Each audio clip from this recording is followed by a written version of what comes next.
بسم اللہ الرحمن الرحیم، السلام علیکم۔ ویسے تو 2018 کے انتخابات بھی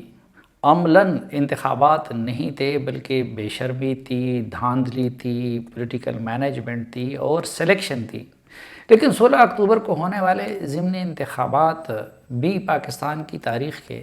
سب سے فضول، بلا جواز اور غیر اخلاقی انتخابات تھے۔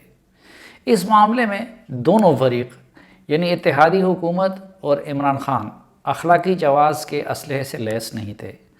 پہلی بات تو یہ ہے کہ اسپیکر قومی اسمبلی راجہ پرویز اشرف نے جو کام کیا وہ انتہائی غیر اخلاقی، غیر جمہوری اور غیر پارلیمانی تھا، کیونکہ پی ٹی آئی کے تمام ممبران اسمبلی نے اسی طرح استعفے دیے تھے جس طرح ڈی نوٹیفائی ہونے والے 11 ممبران پارلیمنٹ نے دیے تھے۔ جس طرح عمران خان اور ان کے ساتھیوں نے اسپیکر کے سامنے جا کر اپنے استعفوں کی تصدیق نہیں کی، اور باقی سب بدستور ممبر اسمبلی ہیں اور کئی ایک تو پارلیمنٹ لاجز میں بھی رہ رہے ہیں، لیکن اسپیکر نے ان میں سے صرف 11 کے استعفے منظور کیے۔ اب سوال یہ ہے کہ کون سے ضابطے کے تحت ان 11 اراکین اسمبلی کے استعفے منظور کیے گئے اور باقی کے نہیں کیے گئے؟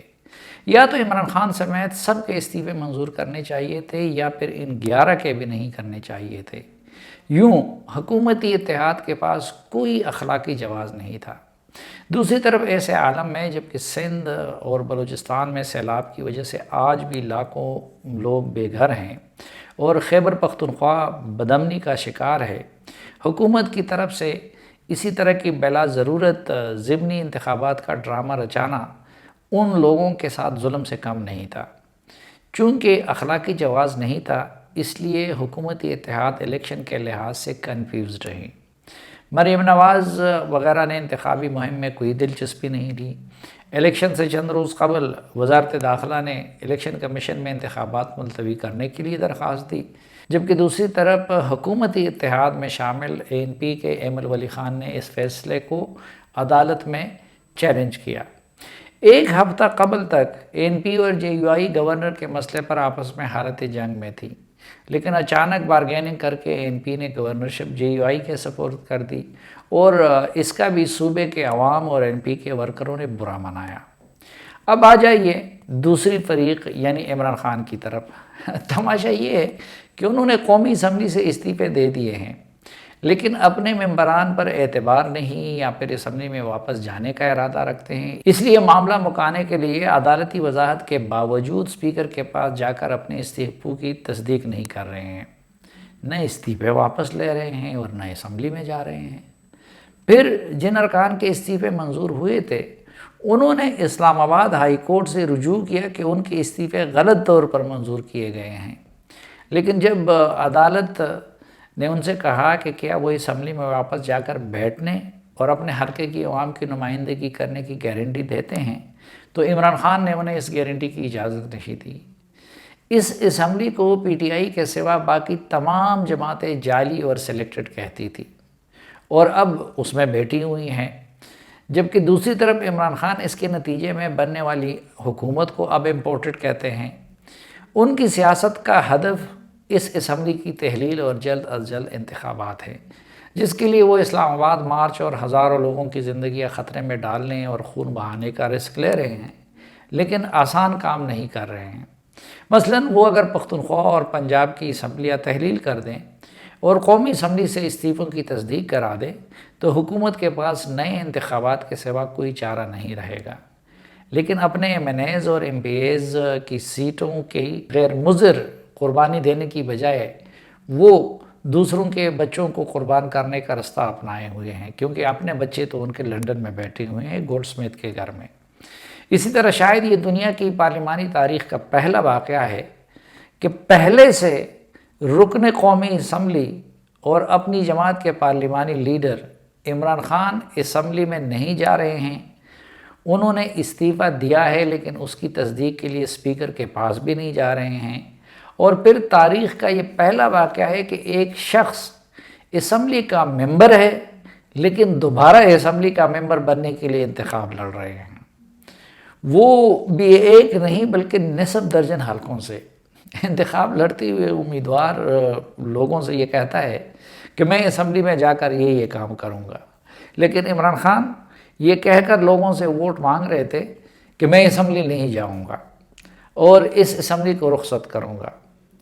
اب ان لوگوں کے عقل کے بارے میں کیا کہیے کہ جنہوں نے ایسے شخص کو ووٹ ڈالے جو اسمبلی میں ان کی نمائندگی کرنا ہی نہیں چاہتا، اور کچھ عرصہ بعد ان کی چوڑی ہوئی ان نشستوں پر دوبارہ ضمنی انتخابات ہوں گے۔ دوسرا تضاد ان کے ہاں یہ نظر آیا کہ انہوں نے علی محمد خان، فضل خان، شوکت علی اور فاروق حبیب جیسے لوگوں پر شاہ محمود قریشی کی صاحبزادی کو ترجیح دی۔ یا تو عمران خان سب نشستوں پر خود کھڑے ہو جاتے یا پھر سب نشستیں سابقہ ایم این ایز کو دیتے۔ ایک طرف وہ کہتے ہیں کہ وہ موروثی سیاست کے مخالف ہیں،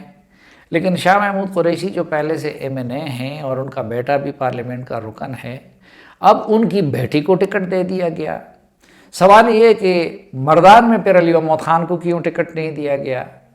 یا چارسدہ میں فضل خان یا اس کے بھائی بیٹے کو کیوں نہیں ٹکٹ دیا گیا، فاروق حبیب یا ان کے کسی عزیز کو ٹکٹ کیوں نہیں کیا گیا۔ لیکن یہ ہم نے دیکھا کہ سالوں سے اپنے حلقوں میں الیکشن لڑنے والوں کی جگہ عمران خان صاحب خود کھڑے ہو گئے۔ اب جہاں تک نتائج کا تعلق ہے تو حقیقت یہ ہے کہ اس انتخابات میں لوگوں نے عمران خان سے محبت کا اظہار کم کیا ہے، لیکن حکومتی اتحاد پر غصہ زیادہ نکالا ہے۔ لوگوں میں اینٹی اسٹیبلشمنٹ بیانیہ مقبول ہوتا ہے، اور جو جماعتیں گزشتہ کئی سال سے اینٹی اسٹیبلشمنٹ سیاست کر کے عمران خان کو کٹ پتلی کہا کرتی تھی، لوگوں کی نظروں میں اب وہ اسٹیبلشمنٹ کے ہم نوا ہیں۔ لیکن اسٹیبلشمنٹ خود غیر جانبدار ہو گئی ہے اور اسی طرح اتحادی جماعتوں کی خدمت نہیں کر رہی ہے جس طرح عمران خان کی کیا کرتی تھی۔ دوسری طرف جب لوگ زرداری صاحب اور شہباز شریف صاحب کو ایک ساتھ دیکھتے ہیں، اور پھر جب یہ دیکھتے ہیں کہ شہباز شریف نے اپنے بیٹے کو، زرداری نے اپنے بیٹے کو اور مولانا نے اپنے بیٹے کو حکمران بنایا، تو لوگ اس کا برا منا رہے ہیں۔ تیسری، اس حکومت کی ناکامی یہ ہے کہ مشیروں اور معاونین خصوصی کی ایک فوج تو بنائی گئی، لیکن مشاورت کے عمل کا فقدان ہے۔ مولانا صاحب نے اقتدار سنبھالنے کے بعد پی ڈی ایم کو عملاً معطل کر دیا ہے۔ یہ حکومت اپنا بیانیہ بنا سکی اور نہ اس کی کوئی میڈیا اسٹریٹجی بنا سکی ہے۔ حکومت میں آنے کے بعد اس میں شامل سب سیاسی جماعتوں نے سیاست چھوڑ دی ہے، جبکہ جو وزیر اطلاعات ہیں مریم اورنگزیب صاحبہ، وہ سب سے ان ایکسیسیبل منسٹر سمجھی جاتی ہے، جبکہ عمران خان صاحب بھرپور سیاست کر رہے ہیں۔ وہ سادہ لو عوام کو اپنا جھوٹ پر مبنی بیانیہ بیچنے میں کامیاب ہو گئے، لیکن حکومت سچ بھی عوام کو منتقل نہ کر سکی۔ مثلا معیشت کے سلسلے میں جو بارودی سرنگیں عمران خان نے شوکت ترین وغیرہ کے ذریعے بچائی تھی، وہ بھی موجودہ حکومت کے ترجمان عوام کو نہیں سمجھا سکے، اور لوگ ناقابل برداشت مہنگائی کا ذمہ دار موجودہ حکمرانوں کو سمجھنے لگے ہیں۔ خیبر پختونخوا وہ صوبہ ہے کہ جہاں لوگ کارکردگی نہیں بلکہ تصورات اور پرسیپشنز کی بنیاد پر ووٹ دیتے ہیں، یا پھر لیڈروں کے رویے کو دیکھتے ہیں۔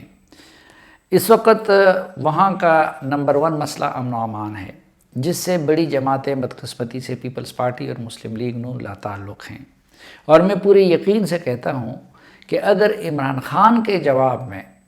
منظور پشتین امیدوار ہوتے تو عمران خان کی ضمانت ضبط ہو جاتی، لیکن تماشا یہ ہے کہ قوم کے بے تحاشا وسائل ضائع کرنے اور الیکشن جیتنے کے بعد بھی عمران خان کے ہاتھ کچھ نہ آیا۔ این پی اور جے یو آئی، کیونکہ باقی جماعتیں برائے نام ان کے ساتھ تھی، ان کو شکست دے کر عمران خان جیت تو گئے، لیکن فائدہ شہباز شریف کو ہوا، کیونکہ قومی اسمبلی میں پی ٹی آئی کی 2 نشستیں کم، جبکہ شہباز شریف کی 2 نشستیں بڑھ گئی۔ اور ایک اور فائدہ بہرحال یہ ہوا کہ الیکشن کمیشن آف پاکستان نے ایک بار پھر اپنی غیر جانبداری ثابت کر دی، اور چیف الیکشن کمشنر نے ثابت کر دیا، راجہ سکندر سلطان نے، کہ وہ پرانے چیف الیکشن کمشنر جسٹس سردار رضا کی طرح نہیں ہے، اور اس طرح سیکٹری نے بھی یہ ثابت کر دیا کہ وہ پرانے سیکٹری یعقوب کی طرح مہرہ نہیں ہے۔ اور پی ٹی آئی نے اس الیکشن کمیشن کو گالیاں دینے میں بہرحال 24 گھنٹے کا وقفہ کر دیا ہے۔ اب اگر وہ الیکشن کمیشن پر تنقید کریں گے تو ظاہر ہے کہ اسے وہ پذیرائی نہیں ملے گی جو پہلے کسی حد تک ملتی رہی۔